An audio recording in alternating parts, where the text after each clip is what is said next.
దేవుని పరిశుద్ధ నామానికి మహిమ కలుగును గాక. యేసయ్య పరిశుద్ధుడు పరిశుద్ధుడు, మనల్ని కూడా పరిశుద్ధులుగా ఉండమన్నాడు. దానికి కావలసిన సామర్థ్యాన్ని ఇచ్చాడు.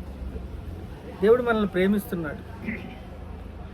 దేవుడు మనల్ని ప్రేమించి తన పనిని ఎలా నడపాలి అని ఆయన బహుదీనంగా తన పనిని నడిపిస్తున్నాడు. యోహాను రాసిన పత్రిక 4వ అధ్యాయం 23వ వచనము. అయితే యథార్థంగా ఆరాధించేవారు ఆత్మతోనూ సత్యముతోనూ తండ్రిని ఆరాధించు కాలము వచ్చుచున్నది, అది ఇప్పుడే వచ్చి ఉన్నది. ఆల్రెడీ మనం అడుగు పెట్టేశాం. యథార్థంగా ఆరాధించేవారు ఆత్మతోనూ సత్యముతోనూ తండ్రిని ఆరాధించే కాలము వచ్చి ఉంది. ఆత్మీయ పోరాటము మనం ఎప్పుడు యుద్ధాలు నడుస్తూనే ఉంటాయి, పోరాటాలు ఉంటానే ఉంటాయి. అపవాది లూసిఫర్ మనల్ని ఎప్పుడు ఓటమి పాలు చేస్తూనే ఉంటాడు. అలా ఓటమి పాలు చేయటం, మళ్ళీ ఒక న్యాయాధిపతి స్థానం తీసుకుని దేవుడి దగ్గరికి వెళ్ళి నిలబడిపోయి మన పక్షాన దొంగ అబద్ధ సాక్ష్యాలు నేరాలు మోపుతూ ఉంటాడు. అలా మోపినప్పుడు మన యేసయ్య నిరంతరము మన కోసం విజ్ఞాపన చేస్తూ అబ్రీల్ రాసిన పత్రిక 7వ అధ్యాయము 25వ వచనము, నిరంతరము మన కోసం మన అర్పణలు తీసుకుని మన కోసం విజ్ఞాపన చేయడానికి శక్తిమంతుడై ఉన్నాడు. ఆయన మనకి ఏం పని చెప్పాడు? యథార్థంగా ఆరాధించేవారు ఆత్మతోనూ సత్యముతోనూ ఆరాధించే కాలం వచ్చుచున్నదమ్మా, వచ్చి ఉన్నది అని మనకి పని అప్పగించి తాను ఎలాంటి పనిని చేస్తున్నాడంటే మనందరి కోసం ప్రార్థన చేయటానికి శక్తిమంతుడై ఉన్నాడు. విజయం మనకి ఇవ్వడానికి ఎనీ టైం మనల్ని మన శోధనలోనూ బాధల్లోనూ వ్యాధుల్లోనూ మనల్ని ఇడిపించడానికి సిద్ధమై ఉన్నాడు. మనం దేశం కొరకు విజ్ఞాపన చేయాలి. చేస్తున్నారండి? రాజుల కోసం, అధికారుల కోసం ప్రార్థన చేయాలని దేవుడు మనకి పని అప్పగించాడు. ఆత్మీయ పోరాటం దినదినము ఉన్నదే. సువార్థికుల కొరకు విజ్ఞాపన చేయాలి. దేశ నాయకుల కొరకు, శాంతి కొరకు విజ్ఞాపన చేయాలి. చైనాలో అయితే కమ్యూనిస్ట్ పార్టీ మొత్తము క్రైస్తవ్యం వద్దని వ్యతిరేకించి వాళ్ళు చేస్తున్న ప్రతి నీచమైన కార్యములోనూ ఉన్న ప్రపంచానికి చీకటి తీసుకొచ్చేశారు. కరోనా అనేది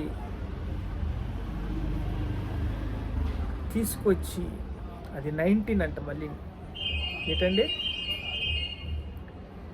19 అంట దాని పేరు ఏదో ఉంది మరి. కరోనా తీసుకొచ్చారు. సరేలే, అయిపోయింది దాని గురించి ఎందుకు. ఇప్పుడు కరోనా తీసుకొచ్చి మన దేవుణ్ణి ఆరాధించకుండా ఉండే పరిస్థితుల్ని మనం జ్ఞాపకం చేసుకుంటూ ఉండాలి.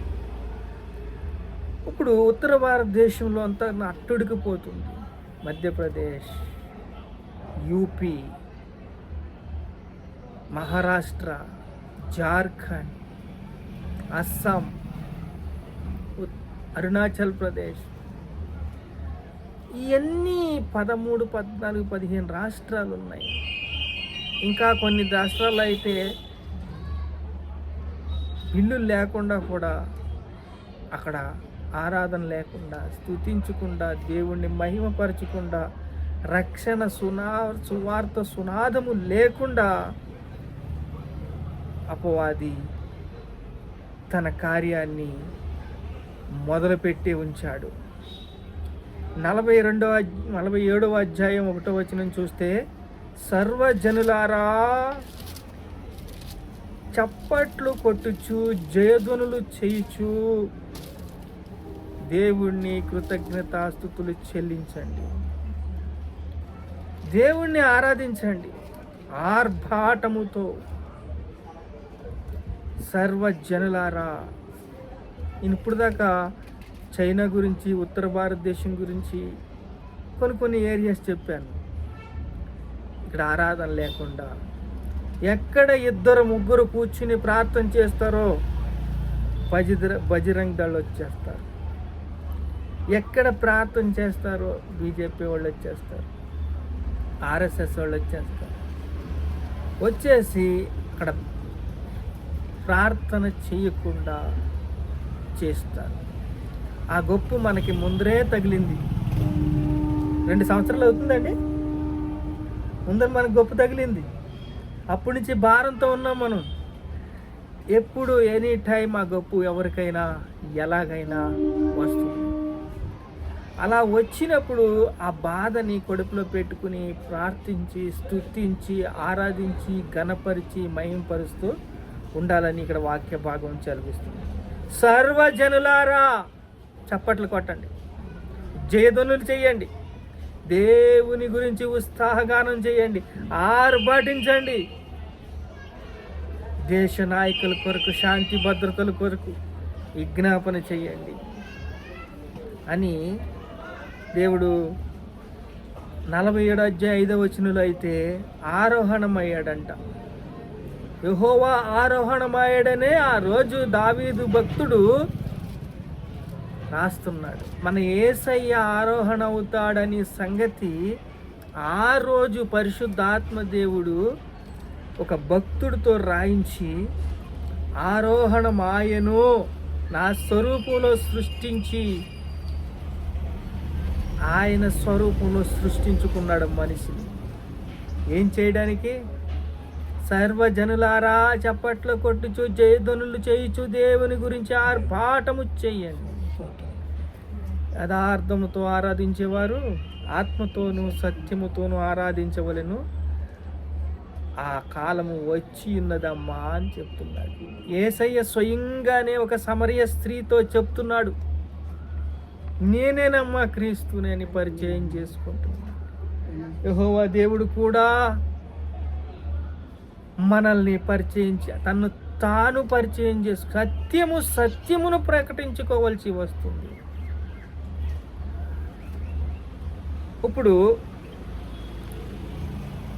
దేవుడు మనల్ని ఎంతగానో ప్రేమించి మనల్ని అవిధేయతలోంచి తప్పిస్తున్నాడు, అపవిత్రతతో తప్పిస్తున్నాడు, అంధకారంలోంచి తప్పిస్తున్నాడు, అంటు రోగములతోంచి తప్పిస్తున్నాడు. ఎందుకు మనకి ఇలాగా తప్పిస్తున్నాడంటే, దేవుడికి మనం అంటే ఇష్టం. 100వ అధ్యాయం 4వ వచనం చదివినట్లయితే, కృతజ్ఞతార్పణలు చెల్లించుచు ఆయన గుమ్మములో ప్రవేశించండి. కృతజ్ఞతార్పణలు చెల్లించుచు ఆయన గుమ్మములో ప్రవేశించండి. స్తుతి ఆరాధనలో నిమగ్నమవ్వాలి. సంఘ చరిత్ర అంతటిలో గొప్ప గొప్ప నాయకులందరూ కూడా దేవుణ్ణి ఆరాధించి, ఘనపరిచి, మహిమపరిచి వాక్యంలోకి వెళ్ళారు. స్తుతి ఆరాధన అంటే అంత గొప్ప ధన్యత. చూడండి, ఎరికోని జయించడానికి దేవుడు ఒక డైరెక్షన్ ఇచ్చాడు. పాపపు కోటలు ఎలా కూలిపోనియో మీకు అందరికీ తెలుసు.